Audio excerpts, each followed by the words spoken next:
Welcome to Journeys of Faith. This audiobook is entitled St. Francis of Assisi. It is narrated by Bob and Penny Lord, and the authors are also Bob and Penny Lord. Thank you for listening.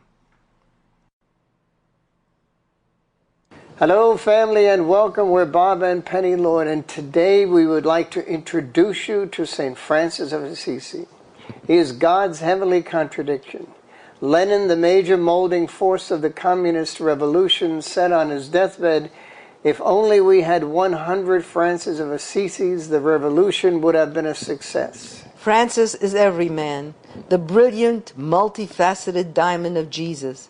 He appeals to the rich and the poor, the mighty and the humble, the brilliant and the simple. He is hope. He is proof that we can walk away from the glamour of the world and still be happy.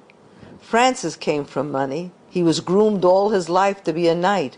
He wore the finest clothes, learned to play 5 musical instruments. He was the most sought-after party guest of his clique. The proper course of action for a young man of Francis' station was to go off to a war somewhere, anywhere. He looked for a battle to fight, a cause to champion. A controversy arose between Assisi and Perugia, a little nearby town. Francis leapt to the challenge and went off to war. However, he was not meant to be a warrior of the world, but for the gospel. He was captured early in the game and imprisoned until a ransom could be paid. He went back to Assisi sick but not deterred. He was determined to go to war. His opportunity came when Assisi decided to join the papal forces to do battle in Apulia, near the boot of Italy.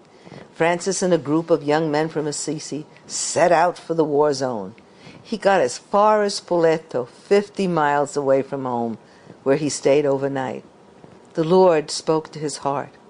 "Francis, who do you choose, the master or the servant?" Francis answered, "The master, Lord. What do you want me to do?" "Return to your own place," he was instructed. "You will be told what to do." He returned to Assisi a changed young man. He spent time off by himself listening, waiting for the Lord to tell him what he wanted of him. He began to see the poor, hear their cries, and smell the squalor they lived in.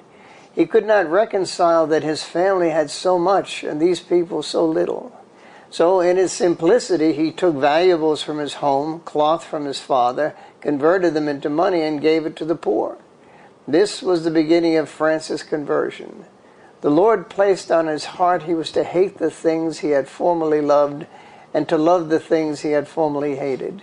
This stayed with Francis. Sample complete. Ready to continue?